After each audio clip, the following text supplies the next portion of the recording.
Buenas, buenas, ¿cómo andan? Bienvenidas, bienvenidos a un nuevo programa de Azopardo, como cada jueves, acompañándote, trayéndote los temas del mundo del trabajo, de la economía, de la política y también un montón de ocurrencias, comentarios, no necesariamente... ¿Qué más? ¿Qué más sí, quieren que le traigamos a Delivery? no Ya necesariamente está, es un duros. montón. Sí, vos sabés que yo me tengo que hacer un esfuerzo por ablandar, porque traigo mi oficio de periodista que está pensando en los números, esto, lo otro. Y bueno, decir, bueno, pará un poquito, que ahora hay que hablar, esto tiene que ser entretenido Es también. streaming, es relajado. Claro. Sí, Tiene, sí. tiene que parecer casual. Tiene Sí. que parecer que nos encontramos a charlar y hay una cámara adelante. Así es, así es. Hola, Matías Álvarez, ¿cómo estás? ¿Cómo estás, Juan? Bienvenido. ¿Todo bien? Yo bien. Octavo Muy bien. programa, si no me equivoco.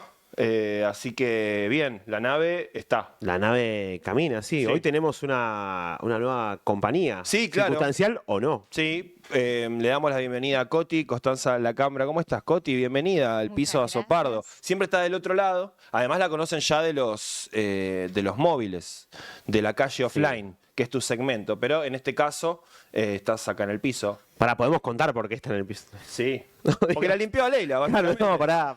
Es La horrible limpió. todo lo que están diciendo. Ley, no, necesitamos que te recuperes. ¿Vieron cómo Yo es? necesito que te recuperes prontísimo. Me hicieron sentarme acá, no tengo mi base, que vos sabés que yo amo Tiene su puesta. Es todo Yo un te ofrecí horror. la mía igual. Pará, ¿estás nerviosa? No. No, estás- estoy... bueno. Un poquito sí. Tiene que Pasa haber que un yo poquito. tengo también oficio de periodista deportiva, ¿Viste? entonces Sí, medio se como nota, cuando se se prende nota. la cámara, viste, como que el nervio, Sí. el nervio viene en la En previa. la previa. Menos mal que sucede, porque si no, muy probablemente nos dedicaríamos a otra cosa. Claro. Así que, pero ahora estoy Nos como... gusta un poco la cámara, un poquito nos gusta. Sí, llegué, me explicaron cómo era el convenio colectivo de conductores. De conductores, No, mira, sí. los conductores nos manejamos así. Sí. Y así que es una adaptación. Bienvenida. Sí, bueno, bienvenida al gremio de Al gremio de conductores. conductores. Sí, del piso. Bueno, le mandamos un abrazo a nuestra compañera Leila, que está con algunas cositas de salud, nada grave, pero esperamos que se recupere Sí, rápidamente. Mejorate, Ley, sí. Y la semana que viene seguramente estará acá de nuevo con nosotros. Por lo pronto va a estar Coti, así que le damos la bienvenida formal acá al piso de Azopardo. Che, bueno, temas muy importantes tenemos para el día de hoy. Antes te quiero contar a vos y a toda la audiencia qué es lo que tenemos. Vamos a estar conversando en minutos acá en el piso con Marina Dal Poyetto, economista, consultora, bueno, una de las voces más consultadas en materia económica. La leen del Círculo Rojo, de la política, del periodismo. Nos va a ayudar a entender un poco, a definir el momento económico que estamos viviendo. La lee el presidente también. Sí. Y la pelea. Sí. Y la No, putea en redes. Si puede definir el momento económico que estamos viviendo, Bueno, es espectacular. Sí. yo creo que esa es la gran... Esa es la primera gran pregunta. Porque es la sí. gran incógnita. Sí. Y por supuesto vamos a tratar de entender la macro, pero también cómo nos afecta a cada uno de nosotros en nuestra vida cotidiana, que por supuesto son cosas que están relacionadas, ¿no? Podemos Como- preguntar, por ejemplo, por qué ves que los números de inflación cada vez son más bajos, pero a su Sí. vez uno siente que cada vez le alcanza Sí, menos. el mes está más lejos. Es la pregunta que hay que hacer. Porque antes, Sí. no sé si llegaba, pero llegaba un poquito más y ahora No, por supuesto. al 10 ya... Por supuesto. 1,6 tuvimos en el último indicador del mes de, El mes de junio. junio. Sí. Sí, junio. Sí. Y bueno, y el mes cada vez tiene... O sea, la inflación está un poquito cada vez menos y el mes cada vez más días tiene. Así que... Sí, también se podrá explicar por ahí más desde lo técnico por qué una inflación de 1.6 en un contexto es buena y por qué una inflación de 1.6 Sí, en yo me otro acuerdo- contexto es mala, ¿no? Me acuerdo O sea, de la actual ministra de Seguridad, Patricia Bullrich, que era diputada en épocas hace más de 10 años y hacía todo un show. Presentaban la inflación del Congreso. indignada, así con una gigantografía que Sí. decía 1,3, decía, y nos Y era estamos yendo la a la B. inflación del Congreso. Sí, el índice, Sí. el índice Patricia. Inflación blue. Inflación Sí. blue. Bueno, y ahora, por supuesto, lo festejan. Bueno, de esto y de un montón de otras cosas que tienen que ver con la política económica y sobre todo con la expectativa, ¿no? Con qué se puede esperar de acá en adelante, creo que es lo que a todos nos tiene un poquito tensos. Vamos a estar conversando con Marina Dal Poyetto. Más adelante vamos a recibir a los compañeros de Repliegue, que es un espacio de militancia, de intervención en redes sociales, en medios de comunicación y también en el territorio, que, bueno, nos van a hablar sobre el tema ferrocarriles, ferrocarriles argentinos. Crack, los chicos de con material, Repliegue. sí. Realmente hacen militancia en redes. Ponen el cuerpo todos los Sí. viernes, tienen una olla en el Hacen Congreso. olla, sí. A las 7, 8 de la noche. Todos los viernes van, le ponen el cuerpo. Sí. Llueva, haga frío, truene. Ellos están ahí. Y ellos están con el tema de la soberanía, siempre. Buscan la forma de una manera u otra de escarbar sobre ese concepto. De hecho, me pasó alguna vez que los compañeros de repliegue, yo estoy en el sindicato de seguro, Sí. me dicen, escúchame, creo que quería hacer una columna sobre el tema soberanía en seguros. Y ahí te pones a pensar, bueno, Claro. pará, pensemos un seguro nacional, pensemos, y bueno, te obligan Sí. a repensar como una solución nacional soberana para todos. Una Son perspectiva buenísimos soberana. realmente. Va a ser el segmento Made in Argentina, MADE in Argentina. Made in Argentina. Sí, así es. Así que vamos a estar conversando también con los chicos de Repliegue. Ahora les propongo que, porque la producción, vos sabés que nos prepara material de alto contenido periodístico, de lo que tiene que ver con la semana. Y hubo algunos temas que yo les voy a pedir que veamos los videos que tenemos y reaccionemos, porque hubo una gran pelea entre los carpinchos. Yo sé que Coti está informada los temas sobre que le eso. interesan al país. Sí. Caso Carpinchos. Bueno, pero acá hay Anunció el noticias, secretario de noticias. Turismo, Ambiente y Deportes que quiere mandar a los carpinchos a una isla en el Tigre. Bien. Rubén Quintana A una es isla. investigador del CONICET, dirige el Instituto de Investigación de Ingeniería Ambiental del CONICET y la UNSAM. ¿Tiene algún sentido la propuesta de Scioli? No, la verdad que es bastante delirante. Lo Aumentó el cortó de una. 114% en algo más. Ahí lo de un escuchamos año, sí. generando al ministro, estas ¿no? situaciones que Necesito, ustedes igual que alguien reflejaban me explique con toda el día cero del conflicto claridad. Carpinchos. Entonces, ¿Están lo que preparados se algunos? busca ¿No? es Yo creo que Coti lo tiene. armonizar entre Lo tiene. que necesitan los vecinos. Estoy medio en bolas con y este tema. también que los carpinchos puedan La palabra delirante tener, es espectacular. su Sí. alimentación, porque de hecho pasó con los conflicto que hay carpinchos? entre grupos familiares A de ver, espera que carpinchos ahí lo- es por lo- la alimentación, es por Termina lugar por el donde ministro. circulan. Entonces se tomó ¿Qué ministro? decisiones Que lo en dos comentamos, caminos. sí. Una, esta vacuna moderna Como que la idea es hay, que los carpinchos aprendan las señales de anticonceptivas tránsito para también. Todo esto es medio raro todo. comenzar Ah, esa no la tenía, a limitar la reproducción y por otro lado comenzar con una prueba de traslado hacia fin de agosto, aprobación de la Sobredimensionado este provincia de problema, Buenos ¿no? Aires, la dirección de Bueno, Juan ahora mediante, vamos a discutirlo. para que Estoy una que- población de Está sobredimensionado como aproximadamente cualquier problema que 60, tiene la 80 gente con carpinchos plata. que se Claro, tratan ahí de- está el Esto es, problema. o sea, esto es una problemática de Nordelta. ¿Cuál es el problema? El problema es que justo los vecinos de Nordelta se recontraorganizaron esta Sí. semana. Yo me parece que para el Día de la Independencia se deben haber hecho un buen locro. Sí.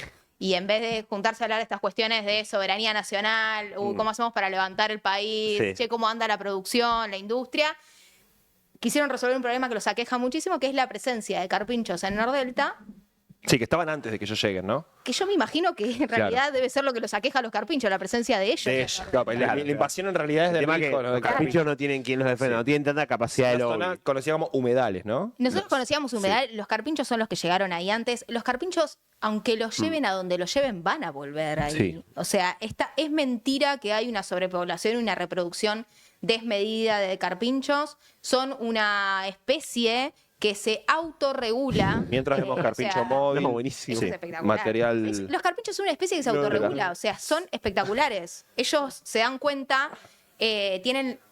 Estuve escuchando varios especialistas entre lo que. Te metiste en el tema. Yo lo bajo a tierra. Al hueso. Sí. Entiendo que tienen como la capacidad de calcular, ellos ven cuántos son. Entonces hay un momento donde dejan de reproducirse.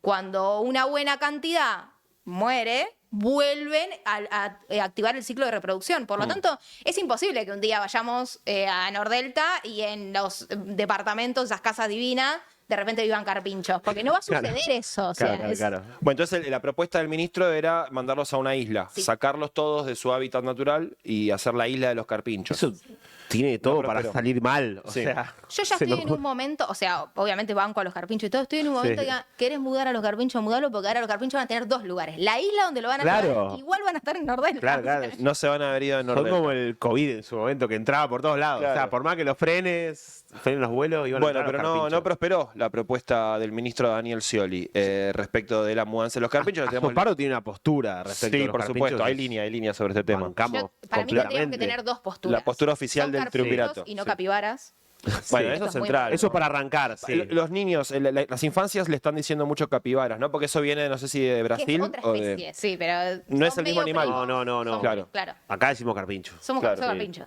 Acá Y decimos aparte que los carpincho, pibe. bancamos. acá Sí. los bancamos. Sí, Ellos sí. son medio gremio, los carpinchos. Sí, sí, Claro, sindicato. están súper organizados, claro. Bueno, entonces la conclusión sería que, bueno, Team que Carpincho toda la vida. te cabió Daniel, sería. olvídate. Aguante los carpinchos. Bien, segundo tema en orden de jerarquía informativa. Jerarquía. Sí, es el caso de Feynman, si no me equivoco, No hay porque nada que hubo festejar. números de inflación. Ahí lo Yo escuchamos. veo, A ver. yo Bueno, veo en algunos se ve que sectores ya se están dando el cuenta que gobierno está difícil. festejando, vamos todavía, Sí. vamos. Che, 1,6 mensual todavía es altísimo, ¿no? Ah, qué Es la salto. mitad de un, qué sé yo, de una inflación anual En cualquier país en latinoamericano. cualquier país vecino. Por eso. Vecino, ¿no? Como si no O sea, te esto fuera todavía- Nación Más, Bueno, ahí estaba, Eduardo Feynman, un periodista que habitualmente suele apoyar las políticas de este gobierno, preocupado. Depende del canal en el que esté. Ahora está trabajando en la 24, que tiene a veces... Ahora volvió a ser más moderado. Moderó un poquito. Cuando Sí. estaba en La Nación Más, era el pelado Trebuch lo corría a ver quién era más cercano al gobierno y bueno. Yo creo que igual Sí. me parece que lo que Feynman hace es una tarea que no sé si todos hacen, que es justamente esto. Para mí Feynman ese día se metió a ver los números, a compararlos, a ver en qué años, y si se le cruzó el video de Bullrich diciendo hace 10 años, no, Claro. 1.3 es un delirio, salió a decir lo obvio que es, no, che, chicos, no festejemos 1.6 que es altísimo. Claro. Porque juega un poco a legitimarse nuevamente, ¿viste? Siempre es un poco ese ciclo. Bien, bueno, lo vamos a conversar por supuesto con Marina. Sí, El- hoy justo viene una Sí. tremenda economista. Es más, podríamos pasarle el video de Feynman a ver qué Sí, piensa. a ver qué piensa. Pero- A ver qué piensa. No, me parece que esto también está en el marco, no solamente de Feynman, algunos de los comunicadores que uno puede ubicar en el espectro ideológico del centro hacia la derecha, en las últimas semanas o el último mes empezaron también a acusar un poquito de recibo respecto de las incertidumbres que hay sobre el plan económico. Yo lo escuché también a Trebuch, un poquito por momentos matizar y planteando algunas inquietudes Pero yo creo que sobre el programa. Esto pasa un poco por la postura de festejo del gobierno. Digamos, el gobierno saca 1.6 de inflación y salen todos festejando, diciendo, mirá, Cuca, o sea, Sí, sí, les sí. ganamos, No, y pone creo fotos que- de masa. o Creo sea, que pasa también, porque yo no sé si les pasó a ustedes, por ahí los compañeros están atrás de cámara, pero particularmente este mes se sintió mucho el golpe en el supermercado. Sí. O sea, yo creo que realmente uno fue a hacer la compra con lo mismo que queda siempre, porque si pagas el alquiler, los impuestos y vas al super. Los gastos fijos. O sea, y me parece que este mes sí se sintió un golpe fuerte. Obviamente nosotros los asalariados lo venimos sintiendo hace mucho, pero ya me parece que aparte es algo que les llegó a ellos. Como decir, che, no. O sea, ir a claro. comer afuera está 35% más caro. Imposible ir a comer afuera, es más barato. Debe ser más barato Nosotros comer en hace un París que acá hace en un Buenos montón que Aires, que vamos no a comer sé. afuera, pero esa gente que Sí, va a sí. comer afuera y evidentemente ya, Sí. viste, es inremable. Sí, y también es una inflación que no toma en cuenta los movimientos que tuvimos en el dólar en las últimas semanas. Es decir, Exacto. es, Claro, es claro. vieja. Esa inflación viene Tuvimos el mes que viene. una devaluación de casi 10% en el último mes, porque estaba 1.100 y ahora está 1.300 y pico. Sí, pero Eh, según el gobierno todo marcha de acuerdo al plan. O sea, como que todo lo que va sucediendo no era lo que tenía que pasar. Sí. Esto nos viene al pelo. Esto Hay alguna siempre duda. acomodando el relato en base a lo que va pasando. Me parece que lo interesante Raro. acá es desconfiar un poquito de los prejuicios, porque uno tendería a pensar, bueno, están con la pelota abajo de la suela. Bueno, no. Ahora, están chocándola toda. Bueno, Tampoco. Paremos, no, Tampoco, claro. paremos. Capaz por eso. tampoco, sí. Paremos a ver qué es lo Sí, que sí. está pasando, porque en las últimas semanas también tomaron algunas medidas de política monetaria que dan la sensación de que fueron un poco apuradas para contener la presión sobre el dólar y su consiguiente traslado a precios. Como decíamos, lo vamos a conversar con Marina Dal Poyetto. Por último, gobiernos provinciales empiezan ya a explicitar a través de cartelería señalética en las rutas que el bache que hace que revientes una cubierta, la culpa es de que han suspendido la obra pública Banco. Hay del gobierno intendentes que salen a nacional. reparar un Totalmente. pozo. Nosotros les hemos ayudado a las cuadrillas María, de de nuevo. empleados de María, Vialidad de nuevo. Nacional, Estamos dándole material de listas a asfalto que no muerte. tenían. Y después la gente agarra los Agrupación pozos María y Donel. esquiva y se choca en ¿La época de ves? lluvias. María, ¿te Es gusta? una trampa mortal. Todos los días tenemos una tragedia de 11 por goteo en la Argentina. Todos los días muere gente por el abandono del gobierno, pero aparte un abandono deliberado, un abandono pronunciado, con orgullo, he dicho, no vamos a hacer más una obra pública. Bueno, bien, no hacen obra pública, pero tampoco bajan los impuestos porque se quedan con esa plata. Pero lo más grave no es eso. Lo más grave es que la gente esto es por los pone en riesgo su vida y se mata por el carteles mal que estado de puso las Por los rutas. carteles en Santa Fe, en la ruta de Santa Fe, era el ministro de Obras Públicas santafesino. Sí. Circuló por estos días una imagen en las redes sociales de un cartel rojo muy grande. Esto es parte Sí. para que todos podamos hacer en nuestra cabeza como todo es parte de todo. Esto es parte del cierre de vialidad nacional. Sí, Esto sí, es claro. parte del achicamiento del Estado. Ujú. Y que repercute muchísimo porque la decisión de la relación entre los gobernadores y el gobierno, una medida como la de vialidad nacional, una medida como la falta de las transferencias para la obra pública, te termina resquebrajando el vínculo, porque es lo que de verdad va a repercutir directamente en los ciudadanos. Sí. No puedes cuidar las rutas. En los ciudadanos y también en el aspecto productivo, porque si no tenés rutas, no solamente es un riesgo para cualquiera que transita con su familia, con su auto particular, sino también que los camiones no pueden sacar la producción de las plantas, de los lugares donde tienen que trasladarla hasta los puertos, los lugares. Bueno, eso es un.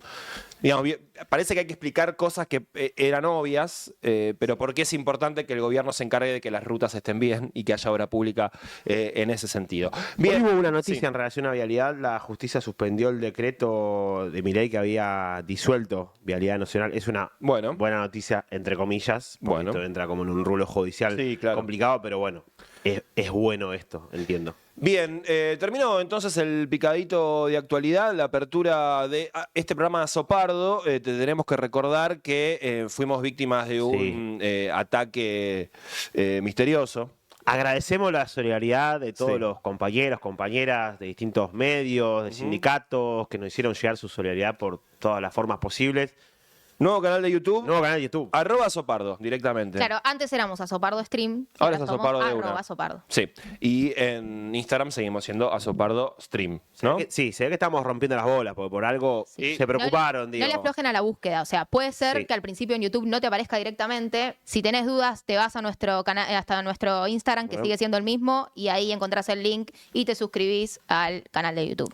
Muy bien, hecha entonces la presentación de este programa, quédate ahí. En segundos nomás estamos conversando con Marina Dal Poyetto, economista, sobre el panorama económico de la Argentina y lo que se viene. ¿Qué podemos esperar los trabajadores y trabajadoras de la Argentina en los próximos meses de la política de este gobierno que tantas alegrías nos viene dando últimamente? Quédate ahí, ya venimos.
cómo se origina nuestro pueblo, ni más ni menos que tomando una decisión política que sostenemos a día de hoy, que es que no vamos a permitir ser una colonia británica en territorio americano y que somos orgullosamente un país independiente de España y de toda otra dominación extranjera. Necesariamente después de un periodo desmalvinizador y amigable con los intereses británicos va a venir un modelo, digamos, que privilegie la soberanía y la causa Malvinas, porque yo creo que de alguna manera va a ser un reflejo a futuro. Cuando pensamos el peronismo, cuya columna vertebral es el movimiento obrero, y le hincapié que se hace la cuestión de soberanía, no es menor decir que después de la guerra de Malvinas, cuando vino la fuerte ola de desmalvinización, obviamente los principales, si se quiere, espacios de resistencia fueron los centros veteranos, las hinchadas de los clubes de fútbol y también los sindicatos. Los sindicatos nunca bajaron los brazos con la causa Malvinas, me parece que es un tema no menor.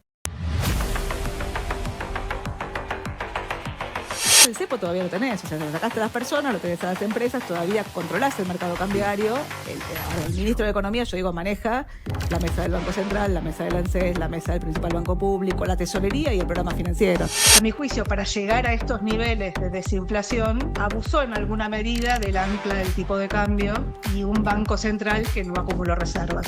Básicamente, el blanqueo fueron dólares que entraron al sistema.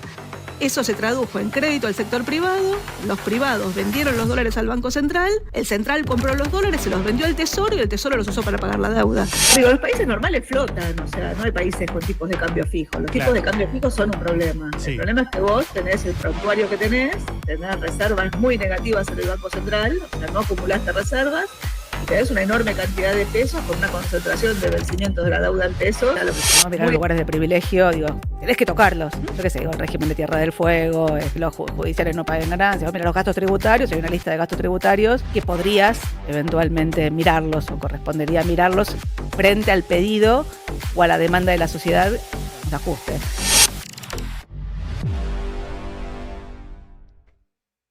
Muy bien, y así continúa Aso Pardo. Momento ahora de entrevista en un contexto económico, así que más que propicia. Nuestra invitada es Marina Dal Poyetto, economista, directora de la consultora EcoGo. Hola Marina, gracias por venir a Aso Pardo, bienvenida. No, gracias a ustedes por la invitación, un gusto. Bueno, a ver, tratemos de ir de lo general a lo particular. Lo primero que me sale preguntarte es, ¿qué está pasando ahora, estas semanas, con la política económica del gobierno? ¿Por qué hay ruidos? A ver, yo lo que diría es, estás a 3 meses de la elección, menos de 3 meses de la elección, con la previa en la provincia de Buenos Aires, o sea, estás en pleno objetivo electoral. Tenés un gobierno que, igual que los gobiernos en los últimos tiempos, prioriza llegar a la elección y en esa dirección la prioridad es bajar la inflación y tratar de que la economía rebote. Para eso, el gobierno, si querés, usó un esquema de anclaje cambiario después de un sinceramiento cambiario muy grande en el arranque de la gestión. Y ese esquema de anclaje cambiario con esto que se llamaba blend, el 20% de la exportación se destinaba al contado con liquidación, con los controles de capitales a rajatabla, entra en algunas dificultades cuando deja de acumular reservas el Banco Central y termina encontrando un mecanismo, digamos, en el marco del acuerdo con el fondo para, si querés seguir de largo, pero en la negociación con el Fondo Monetario, cambiás el régimen cambiario, esa modificación del régimen cambiario te establece un esquema de flotación entre bandas, bandas anchas y donde la banda inferior es muy baja. El acuerdo incluía algunas cosas, digamos, por un lado te entregaba dólares que te permitían de alguna forma seguir de largo, pero por otro lado te exigía o te pedía que acumules reservas, te pedía un programa monetario, te decía que la intervención en el mercado de futuros tenía que tener cierto límite, y el gobierno de arranque, yo lo que digo es, intentó recrear las condiciones que tenía el esquema previo. Con los dólares del fondo intentó que yo digo técnico, pero que la curva de futuros se mueva parecido a lo que se movía cuando el dólar se movía al oficial al 2% por mes, después al 1%, y el financiero y el dólar financiero estaba de alguna forma sostenido por el 20% de la exportación, e intentó que la tasa de interés hiciera lo mismo. O sea, intentó, de nuevo, anclar las expectativas inflacionarias y de alguna forma generar el impulso en la actividad vía el crédito, tratando de mantener tasas más bajas. Y ese esquema, yo digo, chocó contra dos cosas. Una es una programación de dólares que a mi juicio algún error tuvo. No compró dólares cuando la estacionalidad de la cosecha te lo permitía y estás entrando en zona de menor estacionalidad, o sea, hay menos liquidación de exportaciones en la segunda parte del año. Pues hay cuestiones de oferta, pero digo... Y la segunda fue este intento de cambiar el régimen en el cual el Banco Central maneja la liquidez del sistema financiero. Estas LEFIs, acuérdense que las LEFIs eran los pasivos remunerados que tenía el Banco Central, que los había emitido para retirar pesos de la economía. Inicialmente el gobierno quiso limpiar el balance del Banco Central, de alguna forma achicando esos pesos, cambiando de mano esos pesos y cambiando de mano la deuda, o sea, pasó a ser deuda del Tesoro y no del Banco Central, pero el manejo de la liquidez cambió el instrumento, y el instrumento que tomó era un bono del Tesoro que se llamaba LEFI, y contra ese instrumento el Banco Central tomaba liquidez o inyectaba liquidez. Hace un mes atrás, básicamente anunció que ese mecanismo desaparecía. Cuando anunció que desaparecía, quedaban 3 licitaciones del Tesoro y la expectativa era que los bancos fueran a las licitaciones del Tesoro, pero en el interín eso no ocurrió y de golpe hace 2 días atrás expiró esto, con lo cual esa liquidez que estaba en el Banco Central se volcó toda junto a la economía. Cuando se volcó toda junto a la economía, lo que te pasó fue que la tasa de interés se desplomó la remuneración del ahorro y la presión cambiaria que ya estabas viendo por el lado de la menor oferta, si querés, y la mayor demanda de dólares, empezó a verse reflejada por una tasa de interés menor.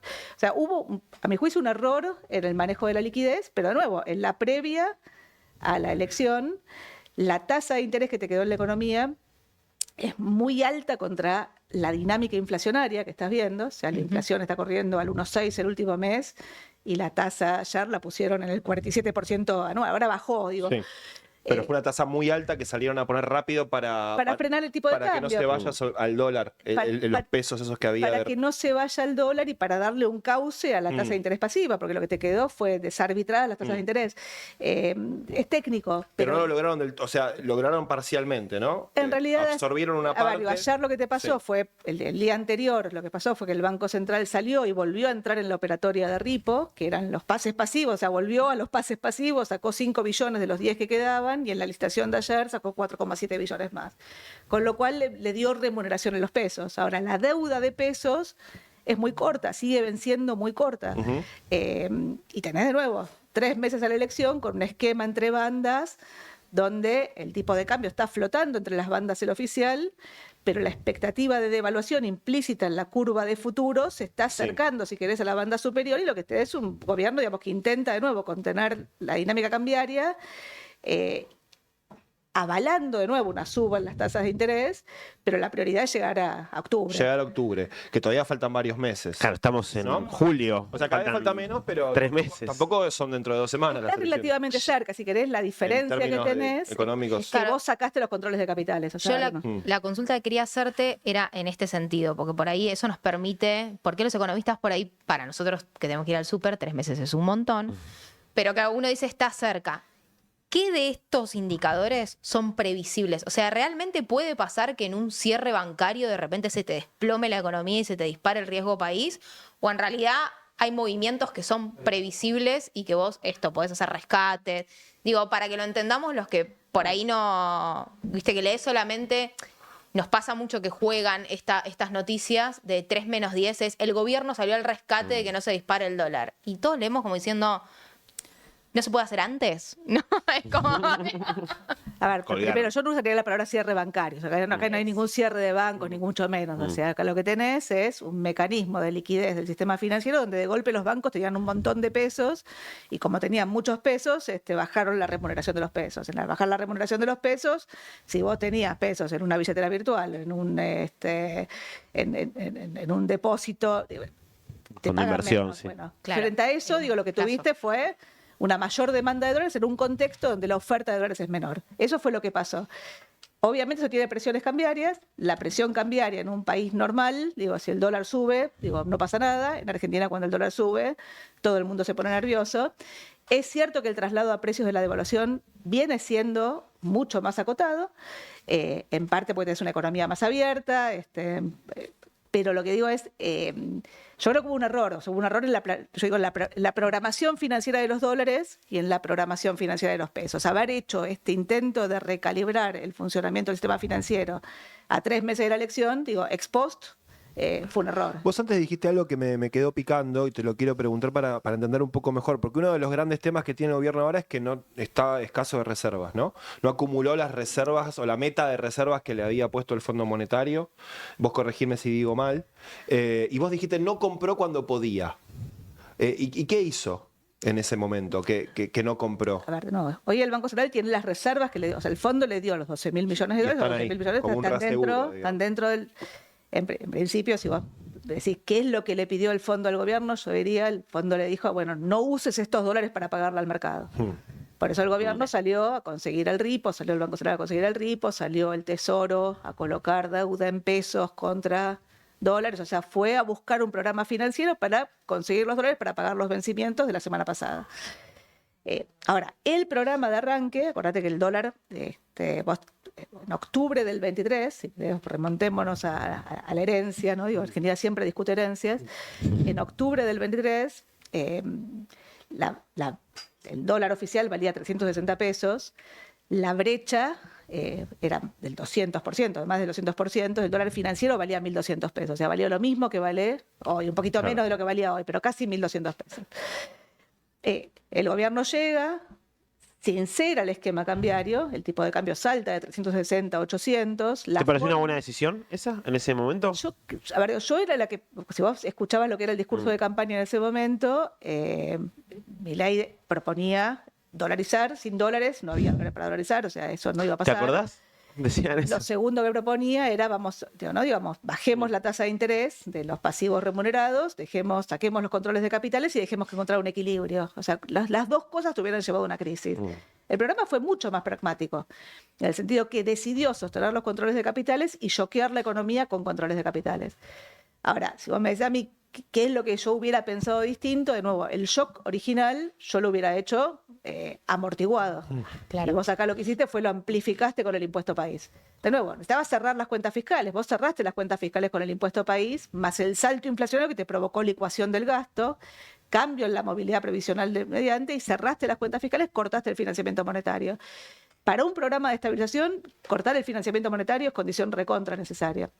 Ahora, no es suficiente, no te alcanza. ¿Por qué no te alcanza? Porque vos lo que necesitas es un programa, yo digo, financiero, que te permita manejar los vencimientos de la deuda. Vos tenías deuda de dólares y deuda de pesos. Riesgo país valía 2.200 puntos básicos, no había ninguna chance de refinanciar la deuda de dólares. La deuda de pesos, como tenía cepo, y lo que tenías eran jugadores locales con pesos, la tasa de interés era muy alta en términos nominales, era casi negativa en términos reales, pero vos tuviste margen como para ir manejando esa deuda de pesos y vos fuiste armando un programa financiero de emergencia, pero condición necesaria para que esto funcione era, primero, que baje el riesgo país lo suficiente como para tener un programa financiero y fundamentalmente empezar a construir un ancla alternativa a la cambiaria, y ahí voy yo a tu pregunta. O sea, los programas de estabilización siempre usan el tipo de cambio como anclaje al principio. Y funcionan el día que pueden correrse de ese anclaje y, yo digo, son como las rueditas de la bicicleta, que sacás las rueditas y los chicos salen andando.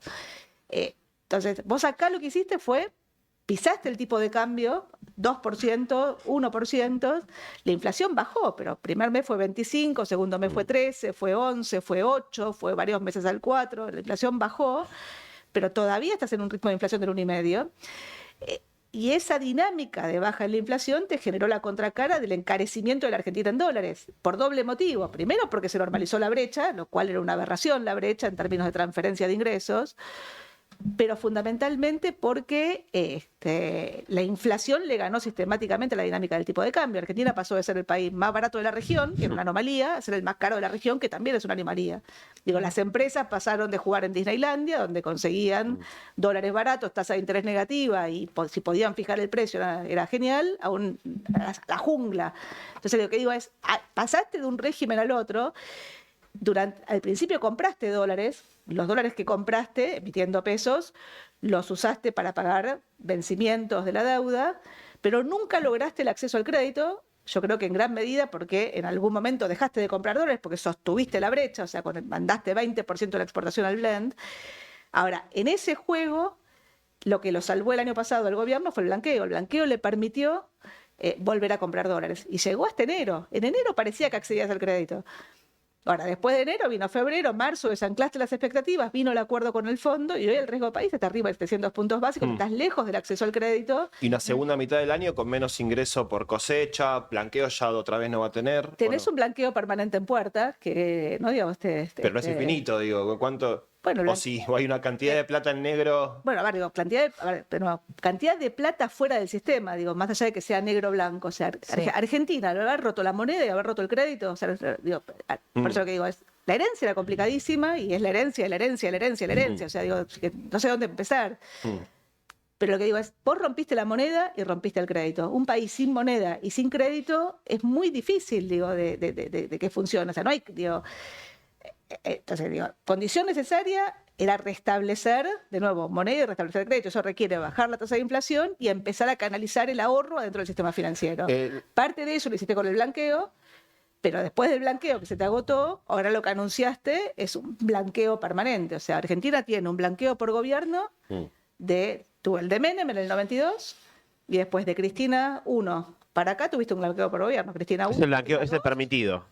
Es como cada gobierno tiene su blanqueo, ¿no? Sí, pero de nuevo, entonces lo que estás haciendo es avalando que el funcionamiento en negro de la economía... O sea, es como, porque ya sabes que total viene otro blanqueo después. O te lo pongo al revés, estás haciendo una reforma tributaria encubierta, tributaria y laboral encubierta. ¿no? Digo, laboral es lo que nos importa a nosotros sobre todo. Pero son las dos. Pero de nuevo, o sea, a la medida que vos el régimen es tan rígido como es, digo, la flexibilización viene por ahí. Ahora, la novedad acá es que, digo, Cristina tuvo un blanqueo, Cristina 2 tuvo un blanqueo. Macri tuvo un blanqueo, que fue el primer blanqueo auspiciado por la OCDE, si querés, fue muy grande. Alberto Fernández tuvo su blanqueo, Milei tuvo su blanqueo, y el anuncio que estás haciendo ahora del régimen simplificado de ganancias, de la posibilidad de que son tus dólares, tu decisión, y de la posibilidad de consumir, y nadie te va a controlar ni el consumo ni el patrimonio, estás avalando un blanqueo permanente. De nuevo, no está funcionando en los hechos porque no pasó por el Congreso la normativa que te lo habilita. Pero estás buscando que parte de los dólares que están afuera del sistema entren dentro del sistema, lo cual no está mal per se. El problema es, de nuevo, ¿para qué? Y el segundo problema es cómo haces para normalizar el funcionamiento de la economía, donde para compensar el negro vos aumentás la carga tributaria. Entonces digo, y como aumenta la carga tributaria, justificas el aumento del negro. Y entonces aumenta la carga tributaria. Y así es como estás generando un esquema donde yo digo, si vos lo miras desde el punto de vista tributario, el lobby principal de Argentina es la mitad de cualquier cosa son impuestos. Ahora, cuando vos mirás cuánto recauda la Argentina, recaudan 29 puntos. Hay 3 puntos de gastos tributarios, de exenciones tributarias, que en todo caso son discutibles, el resto es evasión. Y si mirás el mercado laboral, la población económicamente activa son 22 millones de personas, hay un poco más de 6 millones de personas formales del sector privado y un poco más de 3 del sector público. O sea, son 9,5 sobre 22. O sea, es menos de la mitad, es formal, el resto es informal o una novedad que tiene la Argentina, que es esta semiformalidad, que es el monotributo, que es un régimen que te permite ciertas garantías, pero esas garantías son fiscalmente inconsistentes. Digo, un monotributista de la categoría más baja en la Argentina aporta para la seguridad social 11.000 pesos por mes, cuando la jubilación mínima, corríjanme, pero son 379.000 pesos. O sea, digo, no hay forma de que vos financies el esquema previsional. O sea, ya no es la discusión sobre la moratoria. Entonces, lo que digo, hay discusiones de fondo que no están, que no existen, pero en alguna medida tenés que ordenarte, discutir qué Estado querés, cómo lo financiás, y qué régimen laboral querés, pero hacer un régimen laboral dejando afuera el 60% de la población, digo, hay un punto, digamos, donde, definamos de nuevo la Argentina. Ahora, vamos a volver sobre todos estos temas porque abrió varias puertas que tienen que ver con lo productivo, con la agenda del trabajo, con cuestiones que nos interesaba también profundizar, pero no quiero que se me pase la última respecto al tema política monetaria. En las últimas semanas o el último mes vimos una devaluación 10% aproximadamente, tirando los números a grosso modo, pero desde que cambió el esquema ahora estamos en 1.300 y pico. Antes de eso el presidente había dicho que el dólar se iba a caer como un piano. Esa frase a mí me resuena porque, bueno, después de los hechos eso no ocurre. Y también habían dicho que iban a comprar cuando toque el piso de la banda, es decir, los 1.000 pesos, y finalmente terminaron comprando a 1.200 y pico. Todo esto es un ruido que es estacional, que es momentáneo, preelectoral, o hay algo más estructural que se está expresando en ese tipo de inconsistencias entre lo que se dice y lo que después efectivamente termina pasando. Yo insisto, creo que son, a ver, digo, finalmente, antes de chocar contra la pared, doblan.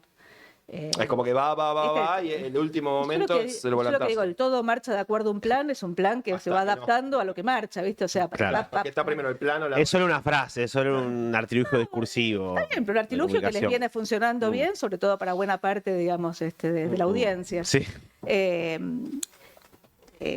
Yo creo que fue un error no comprar. O sea, el grueso de los dólares que vos compraste 24.000 millones de dólares desde que arrancó el gobierno. De esos, usaste creo que 22.000 millones para pagar la deuda antes del desembolso del fondo, después una parte de lo que le habías pagado a organismos, el fondo te lo devolvieron los organismos. Pero lo que digo es, hasta ahora vos venías comprando dólares y pagando deuda. Desde el acuerdo con el fondo vos dejaste de comprar dólares. O sea, toda la oferta de dólares que hay, digamos, dado que, de nuevo, el grueso de la normativa cambiaria se sostiene. Un exportador está obligado a liquidar, un importador va al mercado cambiario. Entonces, todo el aumento en la oferta que vos tuviste, sobre todo porque desapareció el blend y el 100% de las exportaciones se venden en el mercado único libre de cambios, es la contracara del aumento en la demanda. Entonces, vos abriste la compuerta del cepo para las personas, no para las empresas, pero en rigor es como, al no haber brecha, en rigor es como el que lo hubiera abierto para todos, porque digo, hay un rulo que funciona, digamos, compras en el oficial y vendes en el financiero. O sea, si hay demanda en el financiero porque el dólar y el dólar vale arriba del oficial, siempre alguien puede comprar en el oficial y vender en el financiero. Con lo cual en los hechos no hay brecha. Ahora, la compuerta la abriste. Esa compuerta fueron 2.000 millones en abril, 3.200 millones en mayo. Después no tenemos información. De los 3.200 millones de mayo, en los depósitos del sistema quedaron muy pocos. O sea, el grueso fue o abastecer el rulo o a financiar viajes al exterior. Entonces, dejaste de comprar dólares cuando el gobierno se comprometió en el acuerdo con el fondo, decía explícitamente el acuerdo que podía comprar dólares en el medio de la banda y que podía intervenir solamente si había situaciones de emergencia. Por ahora no intervino vendiendo y no había intervenido comprando el Banco Central. Recién ahora el Tesoro apareció comprando primero 200 palos, después otros 200, ayer 500, digamos, de unas colocaciones de deuda que hubo del sector privado, pero por ahora fue poco. Entonces, de nuevo, reservas tenés, o sea, tenés reservas, tenés pocas reservas. Emitiste pesos sin reservas, emitiste pesos para cubrir el programa financiero. Las reservas que tenés son las del fondo, que en principio están, pero se supone que lo ideal es que no las toques, porque si las tocas, de nuevo te vuelve a subir el riesgo país. Digo,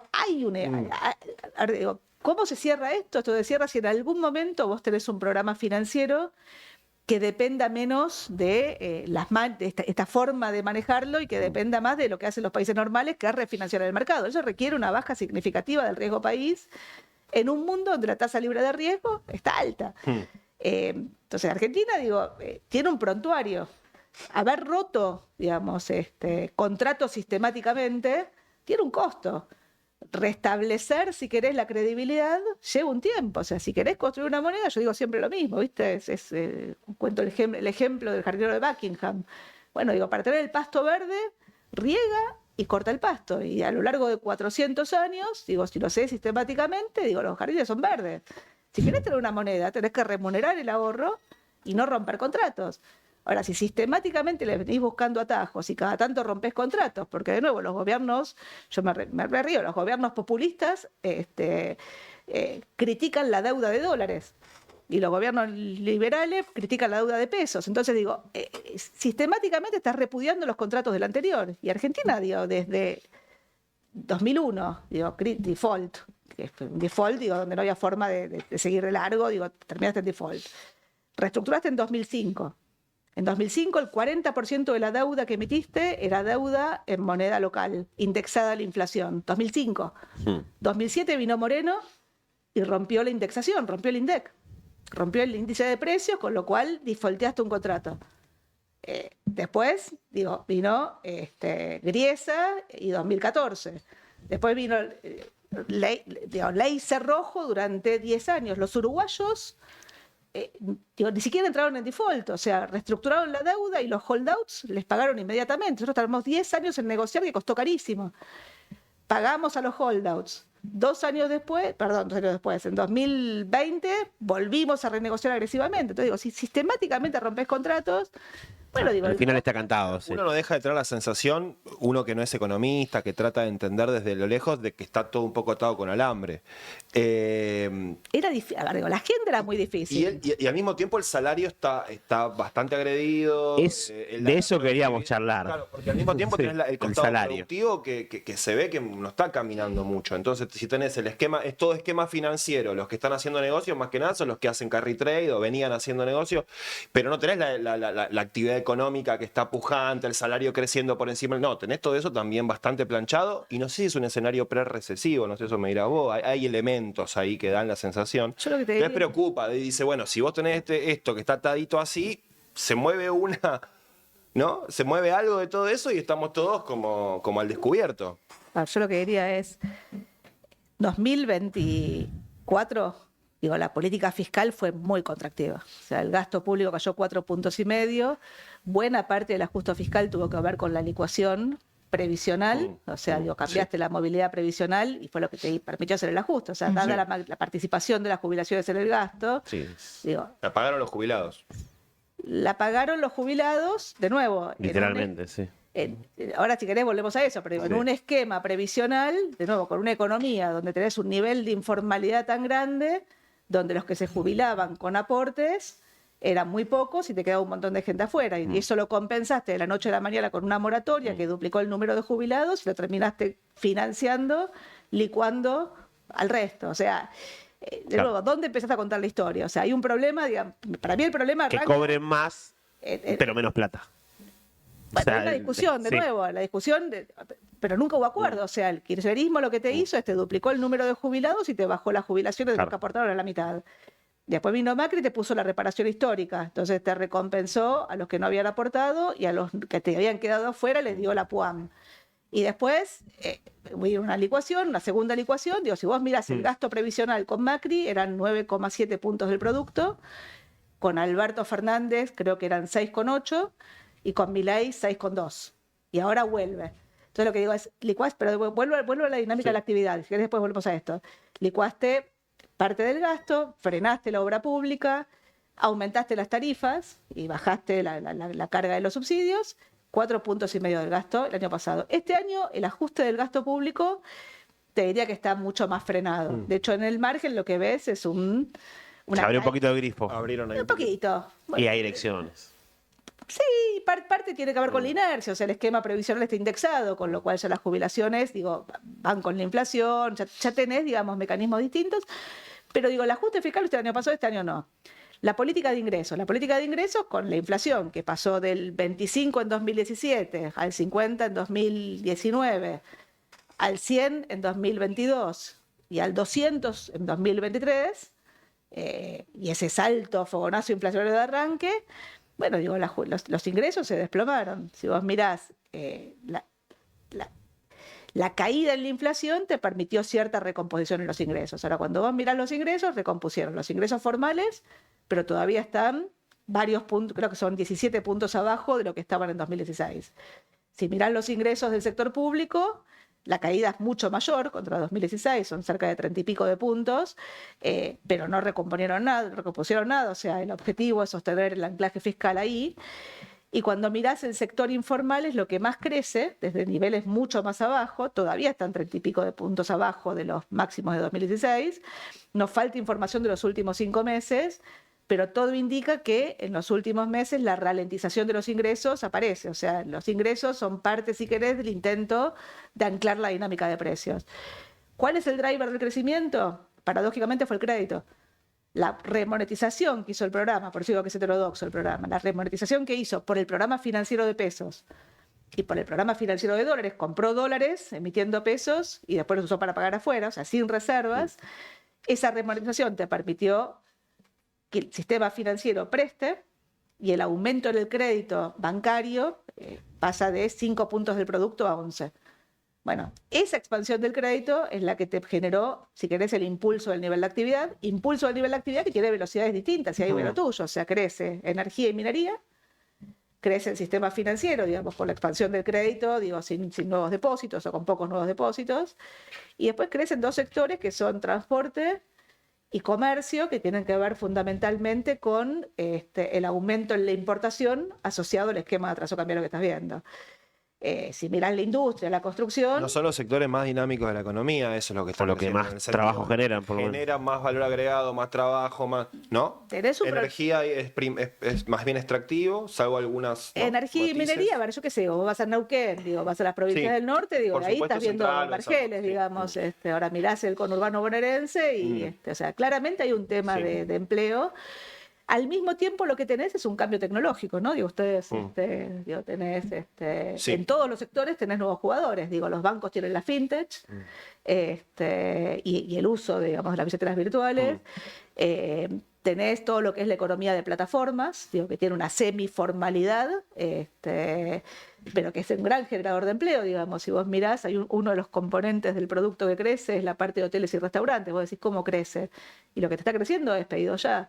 Claro. Entonces, lo que digo es, hay un cambio en la estructura del mercado laboral, de la oferta laboral del mercado per se, que no está adaptado a la normativa que tenés, pero digo, al no estar adaptado a la normativa, digamos, toma vida propia por otros caminos, digo, lo cual de nuevo te genera una inconsistencia en la lógica de funcionamiento del país hacia adelante. Yo siempre digo lo mismo, digo, vos podés, después cada uno discute dónde quiere vivir, pero digo, vos podés ser Paraguay o podés ser Suecia.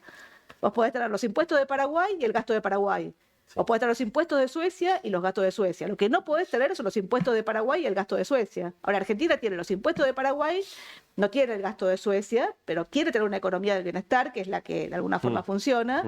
Ahora, hoy Argentina tiene una economía del bienestar trucha, donde los bienes públicos no funcionan y donde buena parte de la sociedad que puede se escapa de los bienes públicos. Si podés mandar a tu hijo al colegio privado, si podés mandar a tu hijo a la salud privada, a la seguridad privada, con lo cual lo que estás teniendo es un repudio de los impuestos. O sea, estás, digamos, sí, ahí hay un poco, entra un poco en tensión lo que dijo Lula hace unos días, que se homologó un nuevo impuesto y dio el mismo ejemplo, dice, o sea, dejen de decir que quieren que el país se parezca a Suecia, porque en Suecia pagan esta cantidad de impuestos. Entonces, para ser como esos países, puso de ejemplo Suecia, Suiza y Dinamarca. Para ser como estos países hay que pagar esta carga impositiva.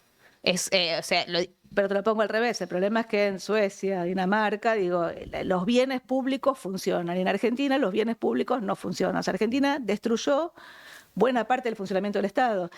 De nuevo, no significa que el Estado, y llegás a un extremo donde tenés un presidente que plantea, digamos, primero festeja a los evasores y del otro lado dice yo vengo a destruir el Estado de adentro. Entonces hay un problema, digamos, pero de nuevo, venís de muchos años donde deterioraste el funcionamiento de los bienes públicos. Bueno, ¿por dónde se empieza? O sea, hay un momento donde, por eso festejo, digamos, lo que están haciendo ustedes. O sea, me parece que el ayornamiento, lo estás viendo, digamos, si querés, ¿no? Digamos, en las cámaras sectoriales, empezás a ver, digamos, si querés, una discusión de gente más joven, bueno, que eventualmente puede llegar a pensar otra Argentina distinta. Pero en algún punto, digamos, va a tener que sentarte a negociar cosas distintas, digo, por eso la agenda aparece. Después, bueno, ¿qué resolvés con esa agenda? Es otra historia, digo, ¿cómo lo resolvés? Yo tengo una pregunta en relación a los países, porque nombraron Paraguay, Suecia. Yo escuché muchos economistas cercanos al gobierno elogiar a lo que es el modelo peruano y la comparación a lo que podría ir a Argentina. ¿Cómo la ves? Bueno, Perú tiene un nivel de informalidad más alto que el de Argentina y tiene una provisión de bienes públicos mucho menor que la que tiene la Argentina. Tiene una economía de enclave, o sea, tiene buena parte de sectores, pero tiene estabilidad macroeconómica, o sea, tiene inestabilidad política. Eso elogian, digamos. Pero a ver, yo lo que digo es la estabilidad económica es condición necesaria, o sea, no podemos renegar la estabilidad económica, o sea, sin estabilidad económica terminás deteriorando todo lo demás. Y conseguir la estabilidad económica tiene un costo. La discusión en todo caso es cómo distribuís los costos o cómo haces para transitar algo que no es un proceso de la noche a la mañana, no es soplar esas botellas. Entonces, yo lo que digo es, Argentina no es Perú con esta estructura del Estado. Vuelvo al ejemplo, a los números del gasto público. O sea, gasto público ¿cómo se llama? Cuando firmaste el acuerdo de mayo, el año pasado, decías que querías volver a los 25 puntos de gasto a PIB que tenía históricamente la Argentina, que el kirchnerismo llegó a 41 puntos y medio, ¿no? Digamos, si hoy son 30, o sea, te faltan todavía bajar 5 puntos el gasto. Suponiendo que lo podés hacer, vos hoy estás recaudando 29 puntos con esta estructura tributaria. Y estás no registrando intereses por cerca de 4 puntos del producto, un poco más te diría. Bueno, entonces decime cómo lo resolvés. O sea, si vos no bajás parte de la estructura normativa tributaria, tenés un problema. O sea, o te lo pongo al revés, digo, hay impuestos como las retenciones que eventualmente pueden funcionar como impuestos de emergencia. Y de hecho yo imaginaba, cuando imaginaba el shock inflacionario, digamos, el shock devaluatorio, compensarlo con retenciones, pero tienen que ser transitorias. O sea, vos no podés cobrar retenciones con un tipo de cambio atrasado. O no podés cobrar retenciones durante 20 años. Argentina tiene impuestos que son transitorios, que duran años. Digo, el impuesto a los débitos y créditos. Sí, que quedan. Quedan ahí. Es parte también de esa cultura de la ruptura de contratos permanente. Lo que por ahí a nosotros nos... ¿no? Y del cortoplacismo. De cortoplacismo. Lo que por ahí nos ocupa a nosotros más es cómo... ¿Hay alguna forma, la economía, vos sos una académica de la economía, ¿hay una forma de que esto no se traduzca siempre en el salario de los trabajadores? O sea, que siempre que la primer medida de ajuste no sea planchar. Porque yo entiendo que en los números, técnicamente, es cierto que como se desplomó la inflación, deberíamos haber recuperado un poco el salario. Yo particularmente se recuperó parte del salario, no el sector público. Claro, nosotros nada. perdimos el 34% esa es la pérdida de nuestro poder adquisitivo. Pero digo, hay una forma de que no se traslade directamente, esto que vos decías, como para explicar cómo hubiese sido esa amortiguación, que no se traslade tan directamente. Para mí la amortiguación venía del lado de la inflación, o sea, vos al devaluar y subir impuestos a las importaciones, de alguna forma amplificaste el shock inflacionario. En una economía que era muy cerrada, o sea, en una economía que era muy cerrada la cerraste, ahora la estás abriendo, pero con un tipo de cambio muy alto la cerraste. Claro. Bueno, digo, el shock inflacionario te provocó una licuación mayor de los ingresos. De nuevo, la contracara de la licuación mayor de los ingresos es la consolidación fiscal. Tú la consolidación fiscal la necesitabas. Bueno, el punto es cómo ordenás el Estado, y de nuevo, ahí tenés ingresos y gastos, y dentro del gasto, convengamos que dentro del Estado hay un montón de cosas como para ordenar. O sea, la discusión es, yo usaba una frase que decía, todo el mundo está de acuerdo con que el ajuste lo haga el otro, ¿viste? Estamos todos de acuerdo con el ajuste, pero que lo haga el otro. Yo creo que igual hay una discusión sobre cómo se hizo el ajuste, que de alguna forma se hizo, digamos, para un gobierno que llegaba con una debilidad política de origen enorme. O sea, tenía 15% de la Cámara de Diputados, 10% de la Cámara de Senadores, no tenía gobernadores, no tenía nada, digamos, y se hizo con un nivel de conflicto bajísimo.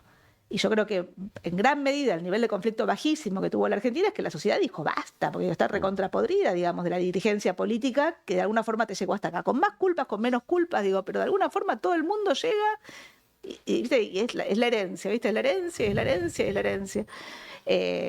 Ahora, los programas de estabilización requieren, en alguna medida, frenar la inercia.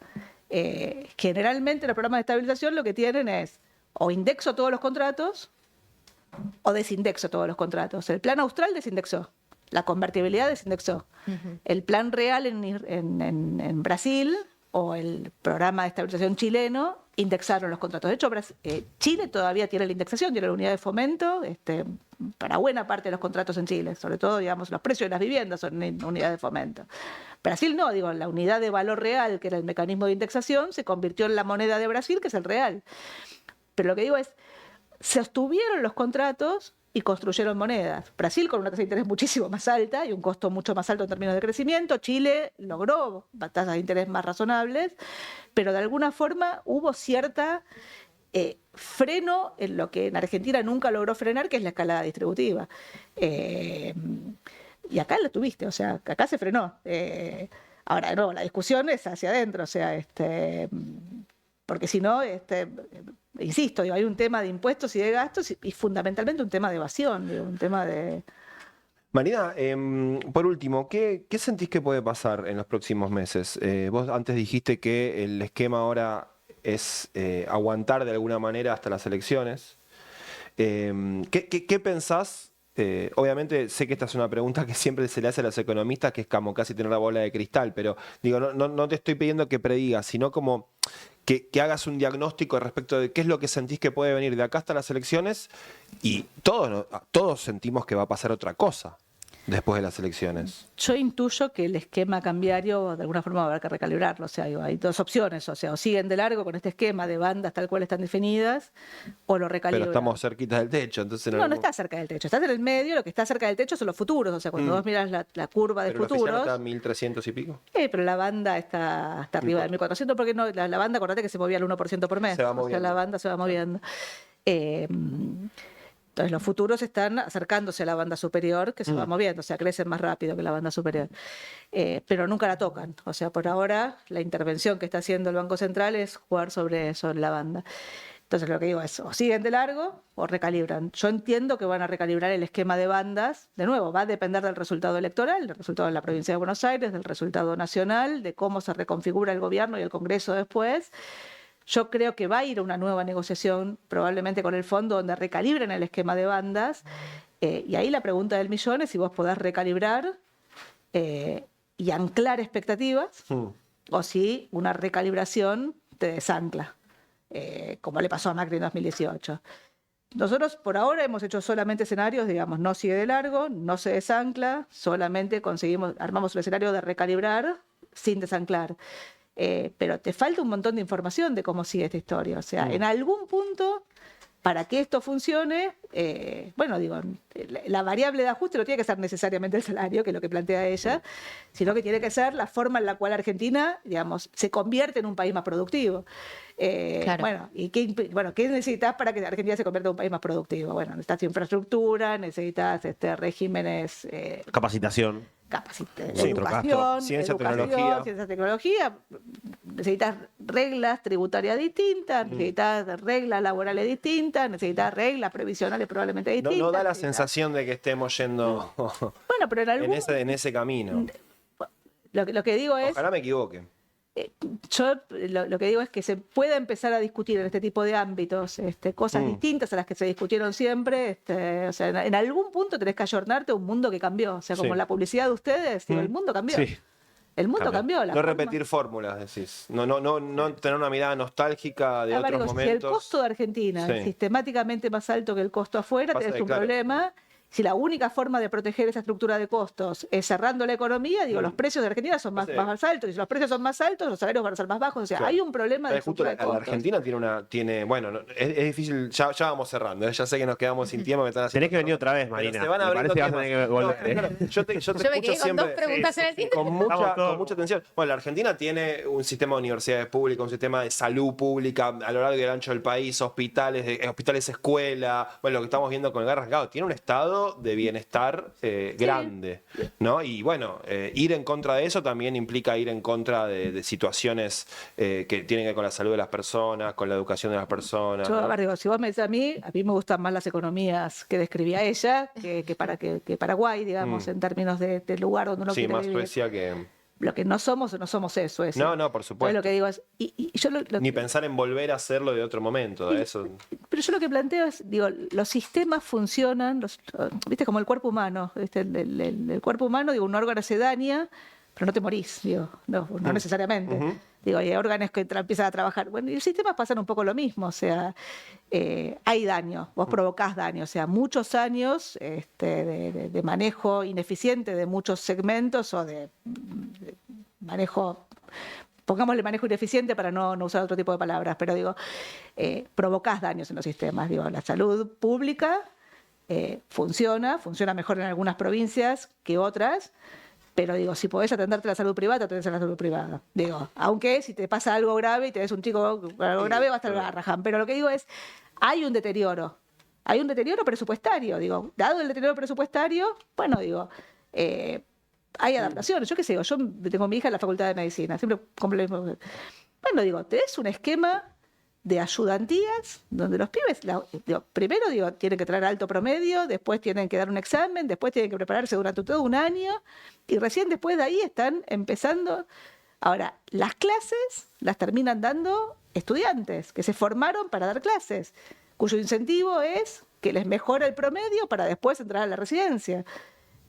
Ahora, medicina, yo los últimos números que vi, entraban 5.000 personas por año. Y en las primeras materias había 10.000 inscriptos. O sea, la masividad que tiene la facultad. O sea, de nuevo, hay cosas que no discutimos nunca. Entonces, lo que digo, los sistemas funcionan, siguen funcionando, no se mueren. Pero el daño que provocás es enorme, y en la medida que las clases medias... O sea, yo cuando iba a la escuela pública, iba la hija de la empleada doméstica, y iba la hija de la dueña de la farmacia, digo. Había... Y el hijo de un gerente de una empresa. O sea, la educación pública era la norma. Y hoy no lo es. Y lo mismo la salud, y lo mismo la seguridad, y lo mismo. Entonces, digo, vas generando una dualidad en el funcionamiento de la economía. Y te agrego una más. Y trabajar era no ser pobre. Y trabajar, pero de nuevo... Trabajar en blanco era no ser pobre. Está bien, pero lo que digo es no es que llegamos hasta acá, porque un día nos despertamos y llegamos hasta acá. Trabajamos activamente para llegar hasta acá. Entonces lo que digo es, lograste la democracia en el 83, bueno, en algún punto tenés que ayornarte. Ahora, si la lógica de la política, no importa si es de izquierda, nosotros tenemos una frase escrita que dice, en el pizarrón que dice, no importa si el gobierno es de izquierda o de derecha, en el año impar, siempre está sacando conejos verdes de la calera para llegar a octubre. Los gobiernos populistas, digamos, buscando dólares para impulsar la economía, bajar la inflación y contener el dólar por la vía fiscal, y los gobiernos neoliberales para lo mismo, por la vía crediticia. Esa es una frase de los economistas. Pero es que, de nuevo, después la discusión es si es la política o la economía. O sea, vos no podés hacer un programa económico sin tener en cuenta la política. Digo, sobre todo porque la lucha por el poder existe en la política. Ahora, si todo es lucha por el poder, lo único que hay son proyectos de poder y no hay proyectos de país, una frase de Pablo Tauzón que a mí me parece, bueno, digo, terminás llegando hasta acá. Voy a poderme echarla porque sí, no te podés. Se puso lindo. Sí. Te dieron lo que... Me dio licencia la producción, y yo en realidad quiero ver si interpreté bien.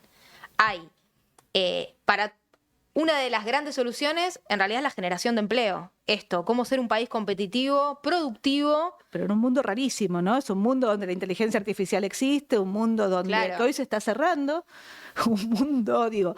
Estás en o sea, vos no... Porque lo que me llamó la atención fue el punto de, por ejemplo, vos decías, nosotros vemos un índice de crecimiento en restaurantes, y yo pienso, enseguida lo traduzco en esto, ok, la gastronomía crece 3.2 cuando parece que todo lo demás como que se estanca. Tampoco está creciendo tanto, o sea, cuando vos mirás los restaurantes no están llenos, o sea, y mirás los hoteles y, digamos, con el precio de, digamos... Pero vos decías esto, y bueno, y eso en realidad es pedido ya, y todos esos trabajadores van a la economía informal, entonces... Y lo votan a Milei, ojo, digo, y lo votan a Milei. Entonces lo que digo es, hay algo distinto que está pasando y hay que interpretar qué es lo que está pasando. Hay que poder decodificar. Y bueno... Hay que llegue primero a interpretarlo en todas las materias, en materia económica, en materia política, en materia laboral, por ejemplo. Nosotros los sindicatos también vemos un mundo nuevo, bueno, y en eso estamos, por eso estamos haciendo esto también. Había un chiste de Rudy Paz, que lo voy a tratar de describir, pero había un chico de pedido ya, de una de estas economías de plataforma con la mochila, y del otro lado había otro que le decía, ¿para qué lo votás a Milei? Si lo votás a Milei no vas a tener ninguno de los derechos, no vas a tener ni obra social, ni la enumera, ¿no? Digo, y el otro le contesta, digo, ya lo sé, pero vos tampoco. Entonces lo que digo es, cuidado, digo, cuando tenés más de un lado que del otro, o sea, rompiste el contrato social que funcionó. Hay una ruptura del contrato social. Entonces la pregunta es cómo lo enderezás. Pero digo, no lo enderezás si lo agarrándote digamos, de los privilegios que de alguna forma tenés para... hay una discusión de fondo que no sé cómo se da. O sea, yo digo, la planteo y después arreglenla. Sí, claro. Nunca hiciste política, ¿no? No. ¿Te han ofrecido? Esa es la clásica pregunta. La clásica pregunta te la tenemos que hacer, claro. Te han ofrecido. Dalpolleto 2025. Sí. Tengo una más, porque me quedaron dos en el tintero. Y la otra es, vos decías, lo que pasa es que acá en Argentina sube un poco el dólar y todo se enloquece. Entonces, yo también pensando en que ahora tenemos, las familias argentinas están muy endeudadas, sobreendeudadas, uso de tarjeta de crédito para ir al supermercado. Yo, Gran tema ese. a veces a nosotros que no entendemos de economía, escuchamos todo esto, ¿viste? Y cuando yo te escuchaba lo de no, porque si vos con pesos pagaste dólares, y yo pensaba, claro, es como cuando uno saca un crédito para pagar otro crédito. Y sacás otro crédito para pagar otro crédito. Y claro, como tenés mal scoring en el Banco Central, cada vez el que te da crédito es más cara la tasa de interés porque tenés mal scoring. Entonces, lo traduzco a lo que más o menos nosotros entendemos. Hay también todo un trabajo que nosotros tenemos que hacer socialmente, porque digo, los economistas también trabajan con esta idea de que lo que pasa es que en realidad si el dólar se moviera sería lo natural, lo que pasa es que acá en Argentina es un condicionante, porque lo dejás subir un poco y explota todo y se traduce a precios. Y durante mucho tiempo nos ocupamos de romper la moneda y el crédito. En vez de remunerar los pesos y no romper contratos, tuvimos tasa de interés negativa sistemáticamente y cada tanto rompemos los contratos. Trabajamos activamente en romperlo, lo terminamos rompiendo. Digo, llevamos la tasa de inflación al 200%. O sea, Argentina tuvo una hiperinflación en el 89, una segunda hiperinflación Menem en el 90.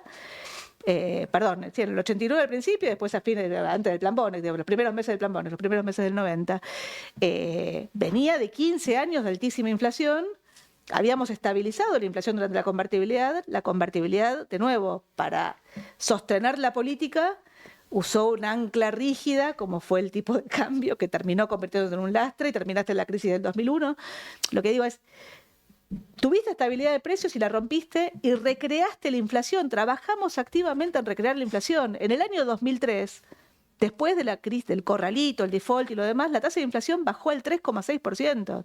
Y el intento de recomponer más rápido, o sea, hay un momento donde vos tenías que recomponer ingresos. Pero en algún momento los ingresos van con la productividad, o sea, hay una discusión sobre productividad. Claro. Cristina, para ganar la elección en 2011, subió el salario 50% en dólares en 2 años. Digo, si estás de este lado, festejás. Ahora, la contracara de eso fue el cepo y 13 años de estancamiento crónico de la Argentina. Se te desarmó la macro. O sea, rompiste la macro, no podés romper la macro para ordenar la micro. Ahora, tampoco podés romper la micro para ordenar la macro, o sea, hay un equilibrio. Sí, claro. Marina, muchas gracias por haber venido a Azopardo y seguramente la seguiremos en algún otro momento. Quieras. Marina del Polleto pasó por Azopardo, quédate ahí que ya venimos.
pecadores, ahora y en la hora de nuestra muerte. Amén.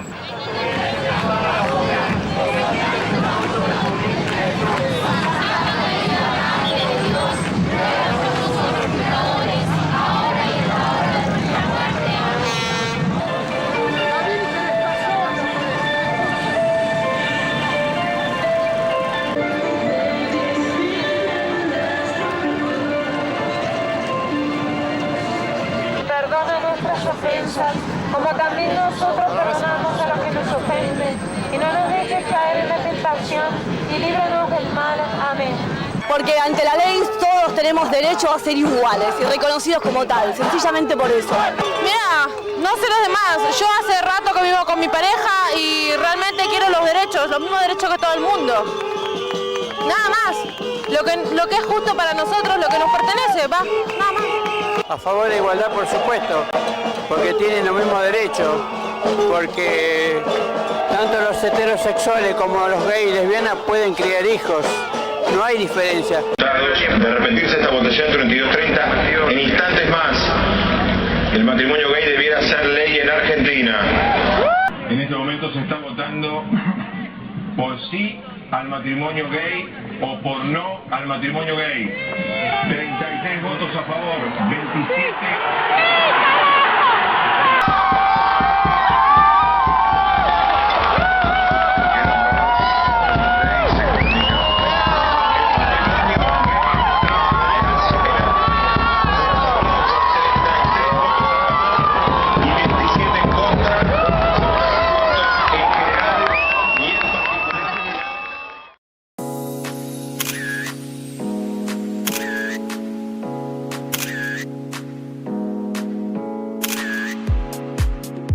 ¿Te gusta lo que ves?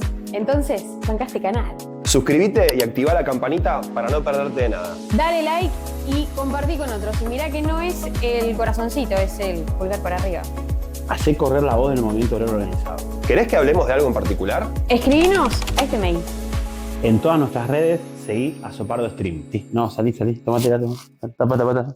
La historia de los ferrocarriles es un fiel reflejo de nuestra historia como país. La aventura comenzó en agosto de 1854, cuando la locomotora La Porteña encabezó el primer trayecto uniendo a la actual Plaza Lavalle con el entonces pueblo de Floresta. En poco tiempo irrumpieron los capitales británicos y diseñaron el famoso abanico. Nuestras materias primas viajaban desde los campos de la Pampa húmeda hacia el puerto de Buenos Aires y el camino inverso hacían los productos manufacturados en Inglaterra. Iniciado el siglo XX, la empresa Ferrocarriles del Estado empezó a expandirse y competirle a los trenes ingleses, hasta que el 1 de marzo de 1948 se declaró la nacionalización del sistema ferroviario argentino, que contaba con 47.000 kilómetros de vías. En las décadas que siguieron, Argentina llegó a tener una red ferroviaria que conectaba a distintos rincones del territorio. Así, miles de pueblos vivieron y se organizaron alrededor del tren. Pero el principio del fin llegó con el golpe del 55. En 1961, el gobierno nacional trajo como asesor a un general estadounidense del Banco Mundial, Thomas Larkin. La industria automotriz necesitaba desplazar al tren en favor del automóvil y con la excusa de la modernización, el gobierno implementó el Plan Larkin. Se produjo la supresión de 1/3 de las vías existentes, aumentos de tarifas, la reducción a chatarra de 3.000 coches, 70.000 vagones y el despido de igual número de trabajadores. El desguace continuó en 1976. Ferrocarriles Argentinos fue brutalmente endeudada y su servicio empezó a ser cada vez peor. Ya durante la década del 90, el sistema fue desguazado y rematado en partes a concesionarios locales y extranjeros. Cientos de ramales fueron clausurados y sus localidades quedaron aisladas hasta ser borradas del mapa nacional. Poco se ha hecho desde entonces, mientras el medio de transporte más eficiente y seguro sigue esperando su completa reactivación. El entramado vial en uso no llega a los 20.000 kilómetros, igual que hace más de un siglo. El desmantelamiento ferroviario es una de las grandes tragedias del país, y por eso podemos decir que un país sin trenes no corre ni camina, sino que apenas se arrastra.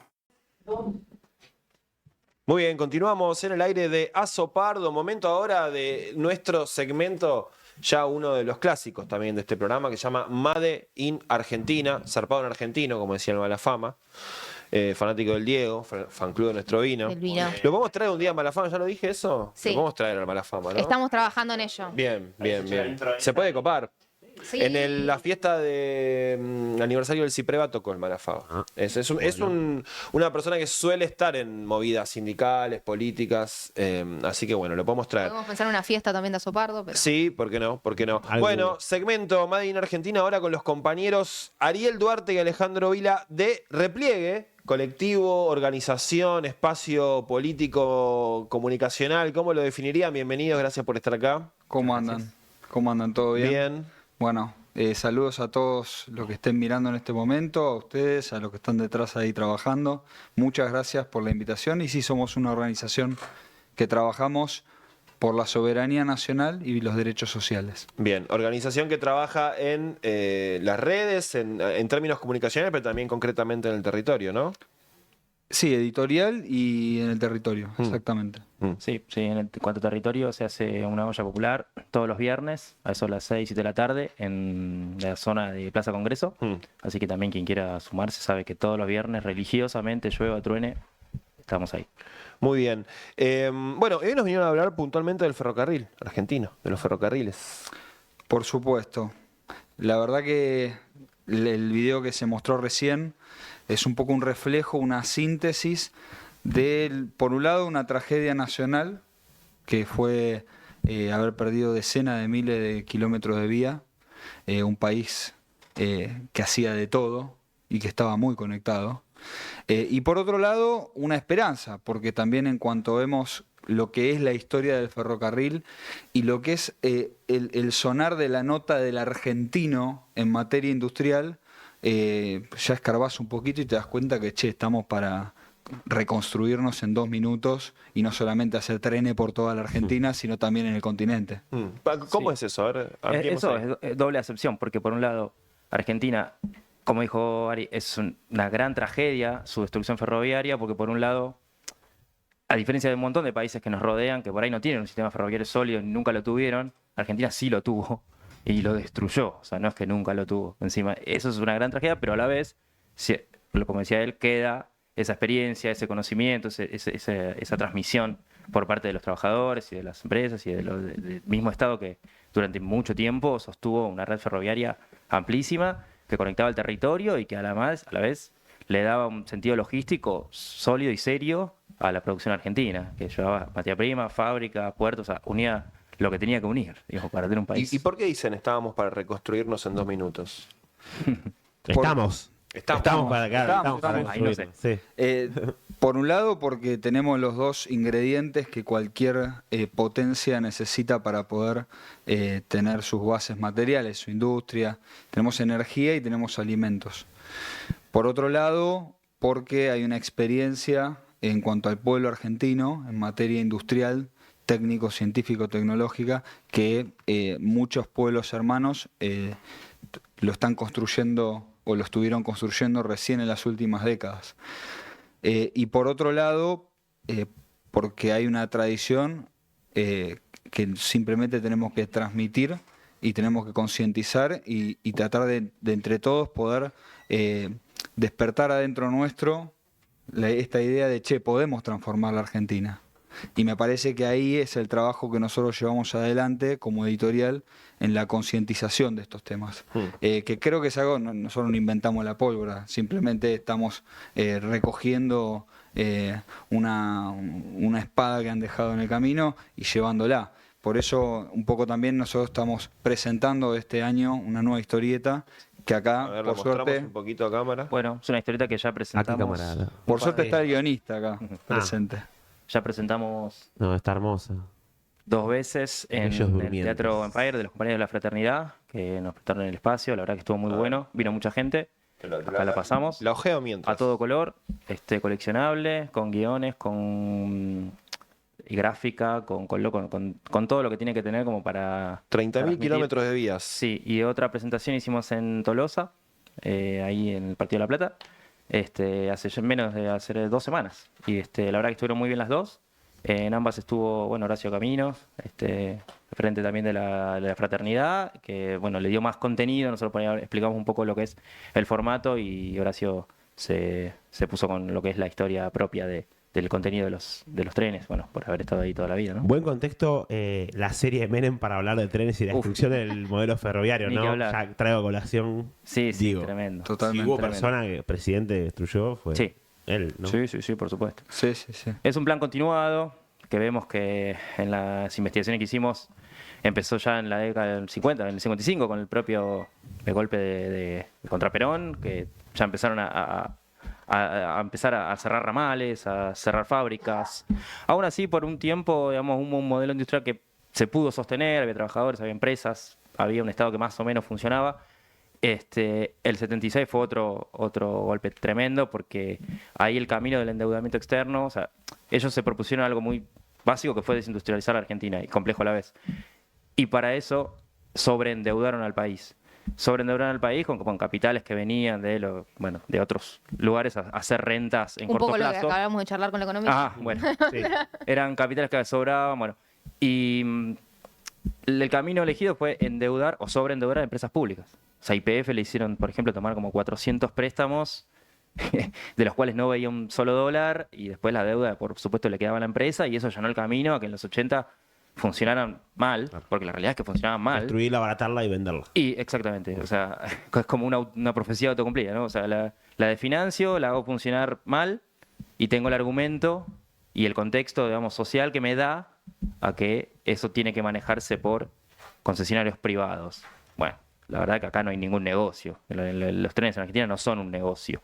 Unir un territorio como nuestro país, con la extensión que tiene, no te va a dar nunca una gran rentabilidad. Entonces, cuando se pasó a los concesionarios privados, como decías, durante la época de los años 90, lo que hizo esos concesionarios, fragmentar el servicio, quedarse con algunas cosas mínimas que le daban cierta rentabilidad, y lo logístico, lo importante, lo que le daba sentido a tener un país unido por el ferrocarril, chao, afuera. Entonces, se volvió un poco a ese modelo del principio del siglo XX, de cuando los trenes servían exclusivamente para transportar materia prima de la Pampa Húmeda al puerto de Buenos Aires o al puerto de Rosario y salir por el mar para abastecer materia prima a industrias ajenas, que no son las nuestras, exportar trabajo, digamos. Claro. En vez de generar trabajo, exportar trabajo. O sea, volvimos como a un siglo atrás. De hecho, los kilómetros de vía en función son más o menos como hace un siglo. Creo que el video lo decía por ahí. O sea, es una cosa de locos. Es sorprendente que hoy en día estemos nuevamente conversando y se ponga en el debate público las privatizaciones, el tema de concesionar, vender el patrimonio público, porque todavía no hicimos ni el 50% del examen que tenemos que hacernos como argentinos de qué pasó con el modelo privatizador, ¿no? O sea, todavía falta muchísima reflexión sobre el fracaso que significó el modelo de las concesiones. Hay una cantidad impresionante de áreas de la infraestructura argentina, tanto puertos, transporte, bueno, ahora estamos hablando del ferrocarril, donde un país que no era no estaba en las mejores condiciones del mundo. De hecho, la hiperinflación de Alfonsín, había una crisis económica, pero se empeoró en todo. Porque además se entregaron nuestras herramientas. Si nosotros nos vamos a algunos números de la actualidad, de la red ferroviaria, que eran si vamos a hacer 48.000 kilómetros de vía, hoy solamente quedan 28.000, de los cuales solo el 56% está operativo. Claro, vía muerta, el resto. Claro, después están esas imágenes que uno ve a veces cuando va por distintas provincias de vías que están ya con los yuyos crecidos, de una estación fantasma. Que uno no sabe si le pone un tren encima. Funcionaría. Además una imagen desoladora esa. Ni sabemos. No, bueno, de hecho, me acuerdo que buena parte de la campaña del 2023 fue la nueva como rehabilitación, reapertura de un montón de estaciones. Yo particularmente tengo familia en Carlos Casares. En Carlos Casares es una fiesta cuando volvió a llegar el tren porque estuvo más de 20 años sin la llegada del tren. O sea, se hicieron toda la estación de nuevo, se cortaron las calles, salieron todos los vecinos al costado del tren. Sí, se reabrieron más arriba del tren. Y lo que explicaba... Decirle que sí, por lo menos. Hubiera sido una gran foto. Masa en el tren.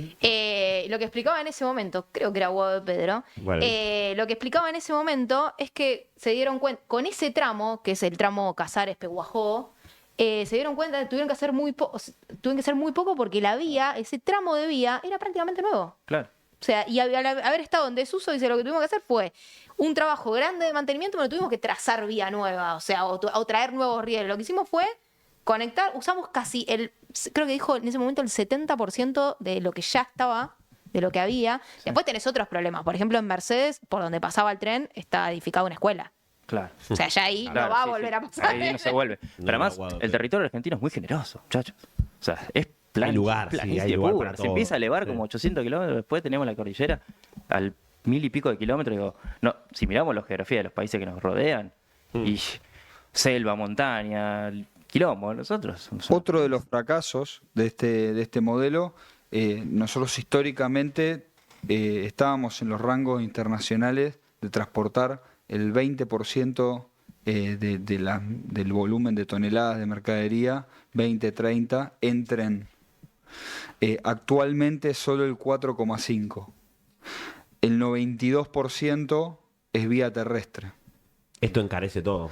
Si esto lo comparamos con Estados Unidos o Europa, En el caso de Estados Unidos, el transporte ferroviario es del 15%, y en el caso de Europa es del 18,5%.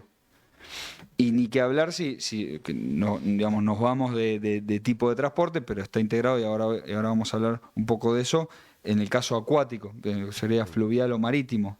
En general, tanto Europa como Estados Unidos está en el 7,5%, nosotros en el 3%, pero antes el nuestro era el doble. Sí, Argentina también desmanteló, entre otras desmantelaciones que se hicieron, fue la de la Marina Mercante. Sí, claro. En esto la solución es integral. Digo, nosotros ahora hablamos sobre el ferrocarril porque consideramos que es el transporte más económico, más ecológico, más seguro, sobre todo si uno ve las estadísticas de las muertes viales. Ahora, la solución no es solo del ferrocarril, digamos, no es una cuestión de hacer UGOFE, estatizar la operación de los trenes del Gran Buenos Aires y listo. El tema es discutir una ley federal de transporte multimodal. Porque digamos, en estas ecuaciones, a la hora de analizar el transporte a nivel federal, siempre se habla sobre todas las dimensiones del transporte terrestre, acuático o aéreo, o sobre rieles. Sí. Entonces, hay que pensarlo en su conjunto. Y no es tan ideológico el asunto, no es Estado versus privado. Digo, es encontrar una funcionalidad lógica al sistema logístico argentino. Digo, si no es imposible pensar un país serio. Digamos. Che, ¿y por qué piensas que cuando fuimos gobierno no hicimos esto? Porque yo esto lo escuché ya antes, lo de la ley de transporte multimodal. Digo, es algo que viene hace varios años machacando. Digo, ¿con qué trabas? Así, capaz, uno investigó, se enteró, se encuentran. A ver, no lo va a hacer Milei esto, ya sabemos que. No. Pero bueno, cuando somos gobierno, cuando hay gobiernos peronistas en el poder, ¿por qué estas cosas no piensan que no avanzan, digo, ¿no? Yo creo para pensarlo, digo, capaz no tiene la respuesta, pero ver, sí, uno puede inferir por qué lado viene la cuestión. Lo fácil sería decir que hay intereses, que es real, hay intereses que por ahí que pretenden que Argentina nunca llegue o nunca vuelva a industrializarse, que siga siendo un puerto de exportación, eso es así. Pero también yo creo que todo lo que es a largo plazo, porque esto es a largo plazo, en la Argentina la realidad es que en los últimos años, décadas, tal vez no se está pensando, no se está planificando. Porque también, desde el lado de la política deben decir, y bueno, nosotros impulsamos todo esto, después perdemos las elecciones, viene otro y nos destruye todo. Y algo de realidad también hay. No por eso tiene que dejar de hacerse. Pero yo creo que es más decidida que otra cosa. La pregunta es qué sujeto de la comunidad nacional tiene sus intereses puestos en el largo plazo. Claro. Y ahí entra la discusión del movimiento obrero, y ahí la gran pregunta que nos hace, o la reflexión es, con razón, hace 40 años el movimiento obrero está excluido de lo que es las decisiones de planificación y ejecución de las políticas públicas. Porque está en manos de especialistas. El problema es que los especialistas tienen que renovar cada 2 años. Entonces, es como, bueno... Los famosos técnicos, los cuadros técnicos. Exacto. Y es la política del vamos viendo. Sí. Y en el vamos viendo también, los técnicos tienen que pensar en que si se quedan afuera, en alguna empresa tienen que trabajar. Entonces, vino con todo. No, pero digo, el tema es que la política de la tecnocracia, muchas veces, detrás del cientificismo, hay una discusión del bien y el mal que se está suponiendo. Y en realidad la pregunta que tenemos que hacer es, bueno, ¿qué sujetos de nuestra comunidad nacional van a defender el bien común? Y somos los trabajadores. Buena conclusión. Sí, me gustó. Me pongo a pensar. Sí, cómo fue Armando para llegar a esa conclusión. Sí. Bueno, y puntualmente en la actualidad, digo, esta última etapa que estamos viviendo, este presente, ¿en qué situación está el sistema ferroviario argentino? ¿Qué ha hecho este gobierno este último año y medio? ¿Cómo lo están viendo en la actualidad? O los últimos 2 gobiernos, 3 gobiernos, así trayéndonos más al presente, porque hasta donde nos fuimos es hasta los 90. Sí. No, a ver, durante la etapa kirchnerista, en los años de Néstor y Cristina, hubo un intento de reimpulsar el tema. Hubo una 2004, 2005, hubo más anuncios que otras cosas de inversiones. Yo me acuerdo de Néstor yendo a los talleres de Laguna Paiva o de Taller Viejo, que eran como míticos, digamos, en su época. La realidad es que siempre fue quedando un poco en la nada. Al final, cuando Randazzo se le dio, tuvo que pasar 11. Claro, de eso me acordaba. Tuvo que pasar la tragedia de 11 para que, le empezara a prestar atención al asunto. Hubo impulso por parte del ministro Randazzo. La realidad es que, lo que se hizo fue comprar trenes, o sea, importar un país que llegó a exportar trenes completos en los principios de los años 70, 40 años después los importaba completos. Que si querés, como para empezar, no está mal. Pero quedó muy corto en el tiempo, fueron 2 años más o menos, vino Mauricio Macri, obviamente no le dio ninguna bolilla al asunto. Y después, durante el gobierno de Alberto, la realidad es que algunos, como decía ella, ramales de pasajeros, sobre todo se hicieron, creo que el de Mar del Plata también volvió a funcionar. Claro. Pero queda siempre un poquito ahí como parches o cositas para acá, para allá, pero nada muy grande, ni para un lado ni para el otro. Si nos vamos ahora al gobierno de Javier Milei, es sorprendente porque en un contexto internacional donde para la redundancia, lo nacional vuelve a estar en el centro de la escena, el proteccionismo, acá desembarcó toda esta historia del libertario, narcocapitalismo, destruir el Estado. El problema es que se están chocando con una realidad que es que, por un lado, no hay compradores, quieren privatizar todo, pero ya no estamos en la década del 90, no vuelan capitales venían por el con los papeles de deuda comprando las empresas públicas, ya eso no existe más. Y entonces, y al mismo tiempo lo tenés al ministro de Economía que necesita permanentemente una inyección de dinero para poder seguir bicicleteando como está haciendo con la deuda que toma. Entonces, ¿qué tenés como administración? Lo tenés al director se llama el organismo la AVE, que administra los bienes del Estado, pidiéndole a todos los organismos públicos el listado de inventario de propiedades, vehículos, para vender. O sea, hoy en día el Estado, como modelo privatizador, es más bien una inmobiliaria y una concesionaria de autos. Porque también hay tierras, que son las que están al margen de las vías, ¿no? Tanto en la nacionalización del Donde 48. Hay talleres, por línea, eso hay en todo el país. Por eso nosotros siempre hablamos no de los trenes o de los ferrocarriles, sino del sistema ferroviario. Son los trenes, los vagones, las fábricas, la locomotora, los talleres, los materiales, hasta hoteles. Llegó a haber en su momento Argentina, incorporó a su patrimonio hasta hoteles, linderos a las vías, pueblos que se habían organizado alrededor del ferrocarril. Todo eso cobró mucho impulso a partir de la nacionalización del 48. Y eso después, cuando fue concesionado, también fue fragmentado en 1000 partes, se fueron quedando los concesionarios con distintos ramales y con eso que con todos los bienes colaterales que hay alrededor. Y esos son los que quedaron más muertos que nunca, porque si no hay trabajo, ¿qué se puede hacer? Nada. ¿Algo que les haya quedado así de información para contarnos que hayan traído que tengan en el tintero antes de cerrar? Sí, tenés un montón. No, para dejar bien en claro lo que significa el fracaso de esta civilización del caucho y del automóvil que nos trajeron en la década del 60. Si tomamos unas 1.600 toneladas de carga, necesitamos 80 camiones o 40 vagones o una barcaza de contenedores. Me gusta que alguien haya hecho este cálculo. O sea, 80 camiones son un barco, o sea, una embarcación grande. Sí. Ahora, pero necesitas el doble de vagones. Y después esto se completa con el gasto del combustible. 1 litro de gasoil, ¿para cuánto te tira? Bueno, 1 litro de gasoil, en el caso de la vía fluvial, son 251 kilómetros. En el caso de la vía ferroviaria, tenemos 101. Y en el caso del camión, 29.